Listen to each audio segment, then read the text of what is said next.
వరలక్ష్మి వ్రతం అనగానే సాధారణంగా బంధువులను స్నేహితులను పిలుచుకోవడం పరిపాటి. కానీ సమాజం కోసం నిరంతరం శ్రమిస్తూ ప్రజల ఆరోగ్యాన్ని కాపాడుతున్న అంగన్వాడీ ఆశా కార్యకర్తలే నిజమైన లక్ష్మీ స్వరూపులని చాటి చెప్పారు డాక్టర్ సిహెచ్ ప్రీతిరెడ్డి. హైదరాబాద్ కోంపల్లిలోని తన నివాసంలో డాక్టర్ సిహెచ్ ప్రీతిరెడ్డి ఆధ్వర్యంలో శ్రీ వరలక్ష్మి పూజ మహోత్సవం అత్యంత వైభవంగా జరిగింది.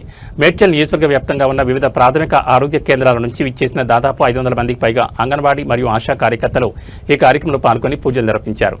ఈ సందర్భంగా డాక్టర్ సిహెచ్ ప్రీతిరెడ్డి మాట్లాడుతూ లక్ష్మీదేవి అంటే కేవలం ధనాన్ని ఇచ్చే దేవత మాత్రమే కాదని ఇంటింటికి తిరిగి గర్భిణీలు పసిపిల్లల ఆరోగ్యాన్ని కాపాడి ప్రతి మహిళ లక్ష్మీదేవి స్వరూపమే అని కొనియాడారు. క్షేత్రస్థాయిలో వారు పడే కష్టాన్ని గుర్తు చేసుకుంటూ వారందరినీ ఆత్మీయంగా ఆహ్వానించి భోజనాలు ఏర్పాటు చేయడంతో పాటు పసుపు కుంకుమలు తాంబూలాలు అందించడం తనకెంతో తృప్తినిచ్చిందన్నారు. మహిళల ఆరోగ్యం కోసం కష్టపడే మన నిజమైన లక్ష్ములకు పసుపు బొట్టు ఇచ్చే అవకాశం లభించడం తన అదృష్టం. వీరి ఆశీస్సులతో ప్రతి సంవత్సరం ఇలాగే ప్రత్యేకంగా పూజలు నిర్వహించాలని కోరుకుంటున్నారన్నారు. లక్ష్మీ రావమ్మ అమ్మా సౌభాగ్య లక్ష్మీ రావమ్మ నుడుత కుంకుమార విబింబముగా కన్నుల నిండగు కాటుగ వెలుగా నుడిత కుంకుమార విబింబముగా కన్నుల నిండగు కాటుగ వెలుగా కాంచన హారముగల ముగ మెరువగ పీతాంబరముల శోభల నిండగ సౌభాగ్య లక్ష్మీ రావమ్మ అమ్మా సౌభాగ్య లక్ష్మీ రావమ్మ నిండగ కరముల బంగారు గాజుల ముద్దులకు పాదముల మూవలు నిండగ కరముల బంగారు గాజుల ముద్దులకు పాదముల మూవలు గలగల గలగల సౌవడి జయ్యగ సౌభాగ్యవతుల సేవల నందగ సౌభాగ్య లక్ష్మీ రావమ్మ అమ్మా సౌభాగ్య లక్ష్మీ రావమ్మ సౌభాగ్యములు బంగారు తల్లి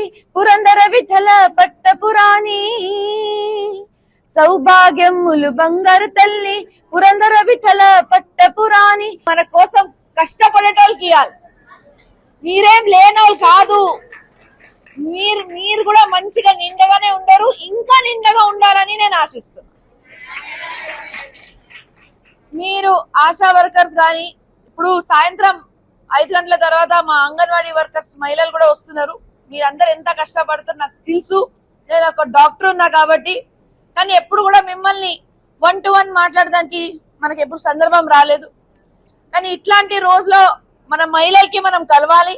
మన నిజమైన మన మహాలక్ష్మిలు వరలక్ష్మి అందరూ మీ అందరూ లక్ష్మీ అమ్మవారి స్వరూపం కాబట్టి మీ అందరికి కలవాల్సిందే. ఈ రోజు నేను ఇట్లాంటి ప్రతి ఒక్క సంవత్సరాలు నేను ఒక్కొక్క సెట్ ఆఫ్ మహిళలకి అంటే ఎవరు కష్టపడుతున్నారో ఎవరు ఊరూరికి వెళ్ళి జనాల బాధ, పిల్లల బాధ, మహిళల బాధ, వాళ్ళకి న్యూట్రిషన్ కోసం గానీ వాళ్ళ ప్రెగ్నెన్సీ కోసం గానీ చిన్న పిల్లలు ఎట్లా పెంచాలి దానికోసం గానీ వాళ్ళ రోగాలు వాళ్ళకి మందులు ఇవ్వడము ప్రతి విషయానికి మీరు ఎంత దగ్గరగా చూస్తారు కాబట్టి